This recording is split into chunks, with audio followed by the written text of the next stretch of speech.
तो टॉपिक जो है वो डिस्पर्जन।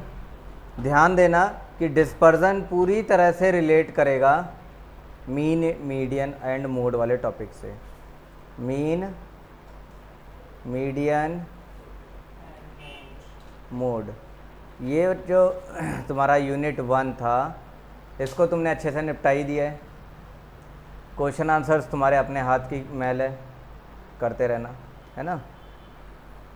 बात ये है कि अगर वो बेस मजबूत रहा, मीन मीडियन मोड के टॉपिक लगभग क्लियर रहे, तो यहाँ पर ये हो जाएगा। चलिए शुरू करते हैं डिस्पर्जन को लेकर। सबसे पहली बात, डिस्पर्जन है क्या? डिस्पर्जन बहुत बचपन से ही पढ़ते आ रहे होगे। डिस्पर्स होना, फैल जाना, है ना, फैलाव देखना। डाटा का मीन, मीडियन, मोड 3 निकाले ना, तो मैं मीन की बात करता हूँ, मीन से बात करता हूँ मैं। किसी डाटा का मीन निकाला, डाटा मेरे पास मान लो कुछ भी हो सकता है है 2 5 8 2 5 8 9 15, ये हमारा डाटा है। इसका अपना एक मीन आएगा ना, कुछ कितना आएगा मीन बताओ ज़रा। 15 और 9 24 24 और 2 26 26 और 8 34 34 5 39 मीन आएगा 19.5। ये हो गया ना मीन।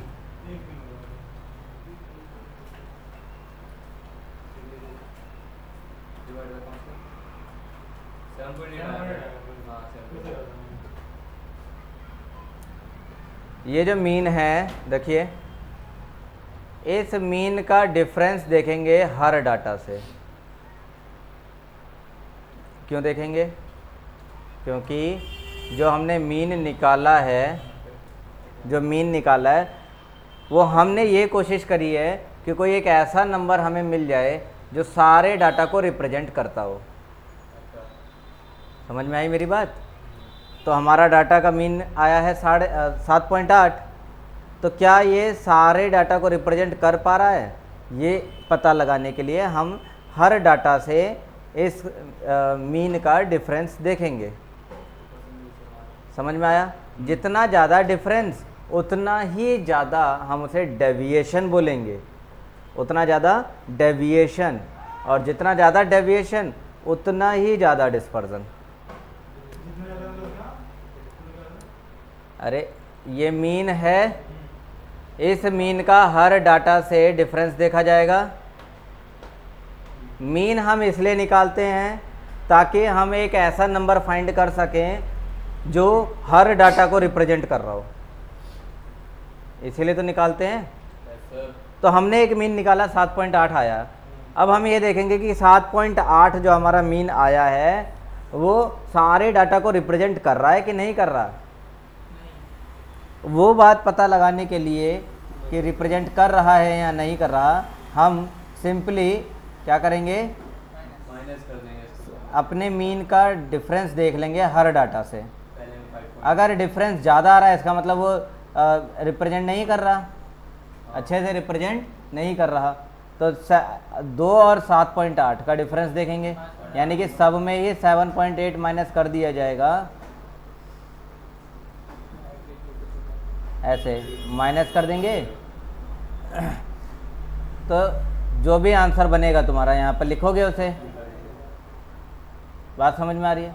अगर जो डिफरेंस कम है मतलब वो मीन ज़्यादा अच्छा है उस डाटा के लिए।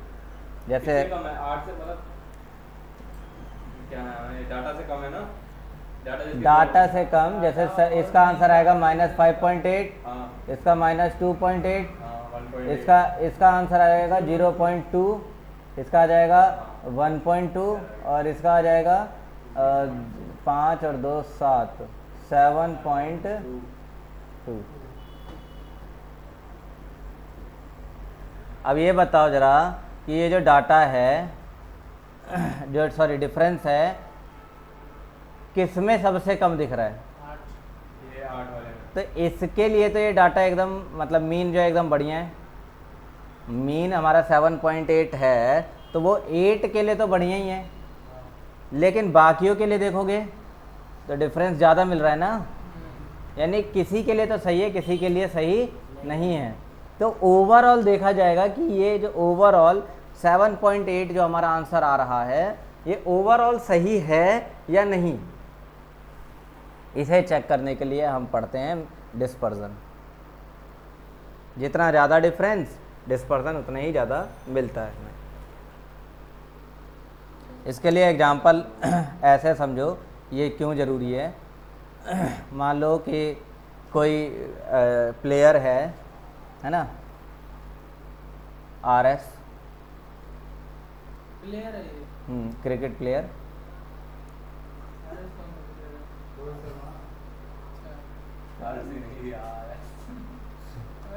तो हाँ पता है, भावनाओं में बह जाते हो। तो सपोज करो कि वो 7 मैच की सीरीज़ खेला उसने, 1 2 3 4 5 6 7 मैच की सीरीज़ खेल चुका है ये, और हर मैच में कुछ ना कुछ स्कोर करके आया है ये। चलो 5 मैच की ले लेते हैं, ज़्यादा हो जाएगा 7। 5 मैच की सीरीज़, कभी तो इसने क्या करा, 100 मारे हैं, कभी ये 3 रन पे आउट हो गया, कभी 244, कभी इसने चलो 44 रन मार दिए हैं, कभी इसने क्या करे, इसने 52, और कोई और अच्छा स्कोर बताओ, 77 मारे, और कभी तो ये 00 पे हो गया। समझ में आ रही बात? चलो यहाँ 45 मार दिए इसने, ये रहा इसका स्कोर। इसका मीन कितना आएगा, मीन कितना आएगा बताओ जरा इसका, मतलब ऑन एन एवरेज RS ने कितने रन मारे,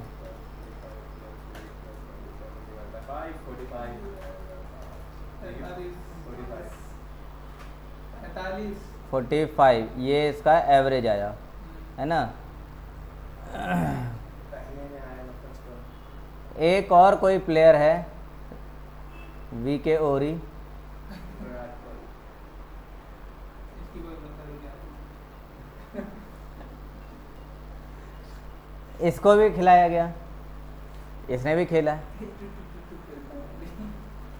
कभी तो ये 55 मार रहा है, कभी ये 40-35 मार दिए, कभी 50 मार रहा है ना, कभी 40 मारे, कभी 45 मारे। 55-40 इसका मीन कितना आएगा, 40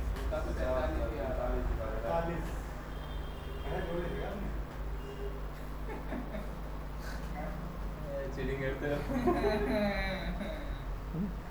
इसका मीन कितना आया 45। तो क्या नहीं है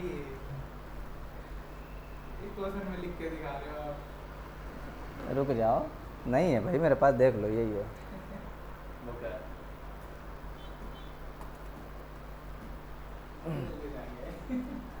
अब दोनों का स्कोर देखो तुम्हारे सामने है, दोनों का मीन है। अगर मैं सिर्फ इतना बोलूं, कहूँ कि भैया ये स्कोर है RS का, ये एवरेज पिछला एक सीरीज़ हुआ पाकिस्तान के साथ, पाकिस्तान छोड़ो ना, उसके साथ तो ऑस्ट्रेलिया के साथ सीरीज़ हुई, तो RS ने 45 का एवरेज दिया, मतलब यही कहते हैं ना एवरेज इकोनॉमी, और VK है उसका भी एवरेज 45। कौन बढ़िया प्लेयर है जिसे हम अगले श्रीलंका के साथ होने वाले सीरीज़ में लेकर जाएंगे? दोनों में से किसी एक को चूज़ करना है, सिर्फ इतनी ही इन्फॉर्मेशन है तुम्हारे सामने। किसे सेलेक्ट करें? एक को सेलेक्ट करना है। मतलब मैं कहूँ कि दोनों में अच्छा कौन है? ये तो अपने इसके डाटा के अनुसार पता करेंगे। नहीं, इतने पे बताना इतना है। ही है। नहीं है।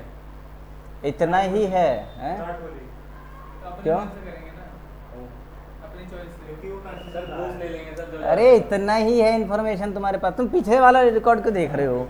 सिर्फ ये 4 चीजें हैं। हाँ तो उसमें से जो ज़्यादा पैसे देगा हमें थोड़ा सुबह में पर्सनल पैसे देगा उसका रखेंगे। दो तुम कहोगे दोनों तो एक जैसे ही हैं, दोनों का एवरेज 45 ही आ रहा है, तो जो है कि दोनों सही है ना? अब कोई समझदार निकला, बोला कि इतने से काम नहीं चलेगा, तुम्हें अगर सिलेक्शन चाहिए, मुझसे पूछ रहे हो कि किसे सेलेक्ट करूं मैं, तो मुझे इनका पास्ट रिकॉर्ड दिखाओ। तो तुमने क्या दिखाया? उसका पास्ट रिकॉर्ड दिखा दिया। अब कौन बेस्ट है? सर वीके क्यों? हर मैच में वो एवरेज average मार रहा है। 45 मार रहा है वो। जो एवरेज उसका आया है वो एवरेज उसके हर स्कोर को लगभग रिप्रेजेंट कर भी रहा है, समझे? और आरएस के केस में जो उसका एवरेज है वो कभी तो रिप्रेजेंट कर दे रहा है, लेकिन मोस्ट ऑफ द टाइम वो रिप्रेजेंट कर ही नहीं रहा।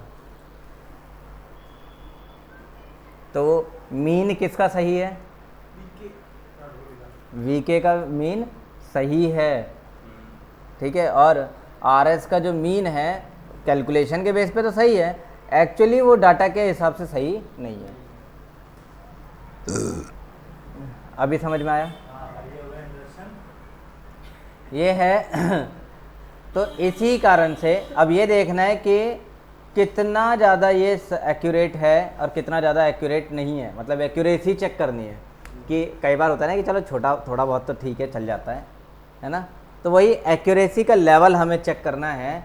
एक्यूरेसी का लेवल चेक करने के लिए हम डिस्पर्जन का मेजरमेंट करते हैं, इसलिए चैप्टर है डिस्पर्जन, मेजरमेंट ऑफ डिस्पर्जन या मेजर ऑफ डिस्पर्जन,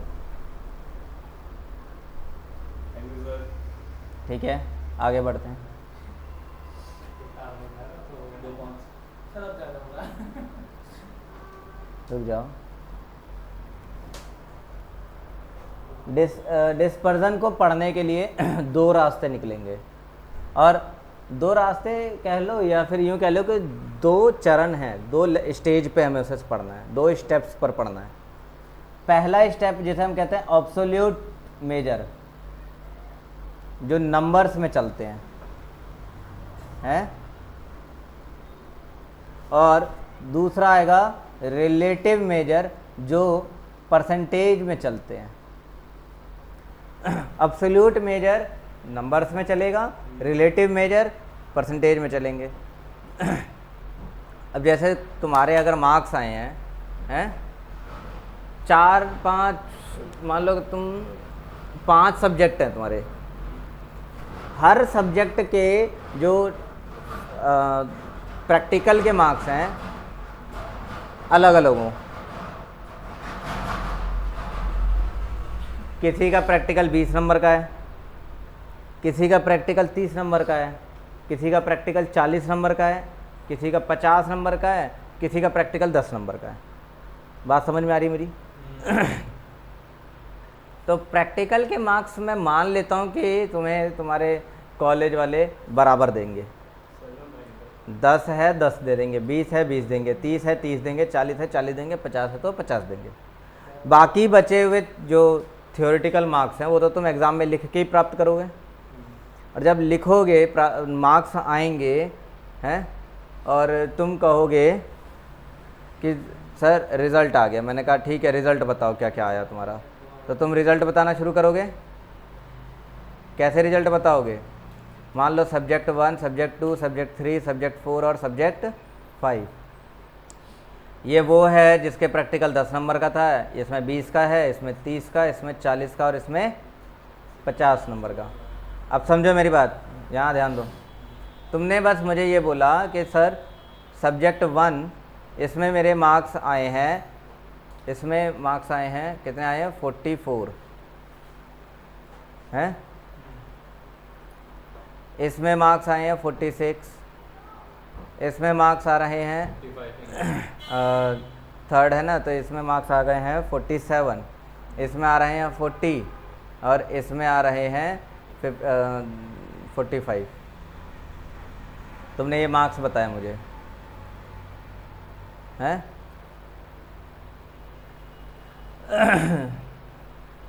गुस्सा आएगा कि नहीं कि तुम ICAI के पासिंग क्राइटेरिया को क्रॉस नहीं कर पाए?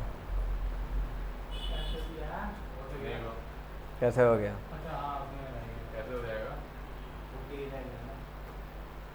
200 बंदे। बात को समझो, वो मजाक की बात थी। बात ये है कि ये ऐसे देखने से तो तुम्हें मार्क्स का तो पता चल गया, मार्क्स का तो पता चला, लेकिन क्या तुम्हें ये पता चल रहा है कि परफॉर्मेंस कैसी गई है?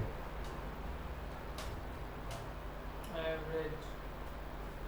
परफॉर्मेंस कैसी गई है नहीं पता। देखो ये अब्सोल्यूट वैल्यू है, समझे?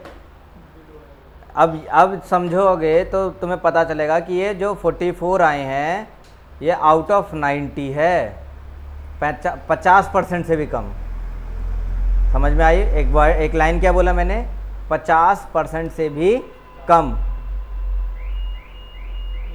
ऐसे देख रहे पे तो लग रहा है कि लगभग सबके सारे मार्क्स क्या हैं, लगभग एक जैसे ही है, यही तो पता चल रहे हैं। लेकिन जब हम एक्चुअली उनके गहराई में जाकर बात निकालने लगेंगे तब हमें पता चल रहा है कि ये तो 44 आए हैं 90 में से, ये 46 आए हैं 80 में से, ये 47 आए हैं किस में से? 70 में से, ये 40 आए हैं 60 में से, और ये 45 आए हैं किस में से? तो 50 में से। सबसे बेस्ट लास्ट वाला। बात क्लियर हो रही है ना मेरी? तो ये है तुम्हारा एब्सोल्यूट फिगर, जिसमें हम कंपैरिजन कर पाना मुश्किल समझते हैं। ऊपर ऊपर देख के समझ में आ रहा है कि ऐसा ही है, कोई दिक्कत नहीं। और एक आता है रिलेटिव फिगर। रिलेटिव फिगर में हम क्या करेंगे, इसका परसेंटेज निकाल देंगे सबका, तो इन सब को रिलेट कर देंगे 100 से, है ना? तो इसको अगर करेंगे 44/90 इंटू 100 कितना आएगा? 48.89%, है ना? 57.5। 57.50%। इसका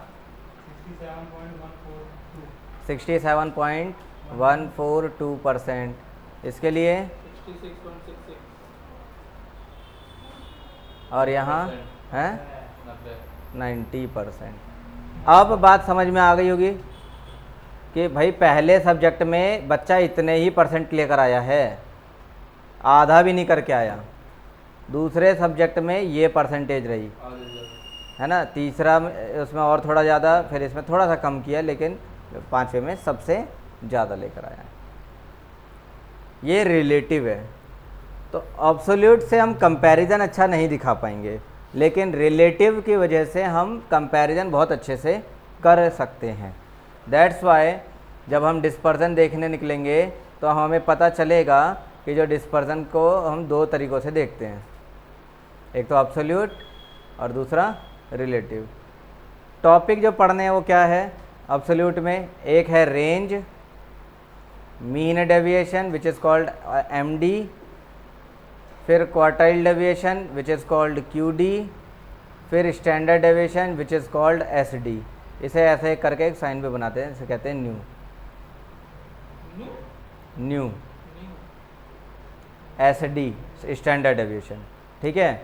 अब जो रेंज निकाला जिसे R के नाम से जानते हैं हम, इसी रेंज का कोफिशिएंट ऑफ रेंज निकालते हैं। कोफिशिएंट मतलब रिलेटिव यानी परसेंटेज, समझे?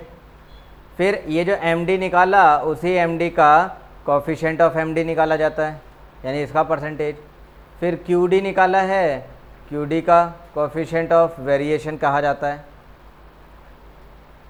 कहाँ ये रहा, सॉरी गलत डायरेक्शन में चला गया, ये स्टैंडर्ड डेविएशन है।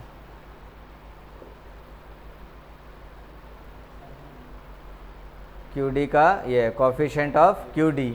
और जब स्टैंडर्ड डेविएशन की बात करेंगे तो ये इसके लिए कोफिशिएंट ऑफ स्टैंडर्ड डेविएशन या कोफिशिएंट ऑफ वेरिएशन।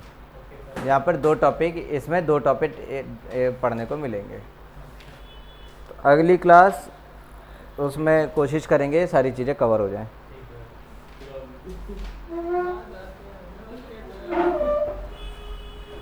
वैसे देखा जाए तो एक तो टॉपिक कर ही सकते हो, रेंज बहुत इतना सा टॉपिक है।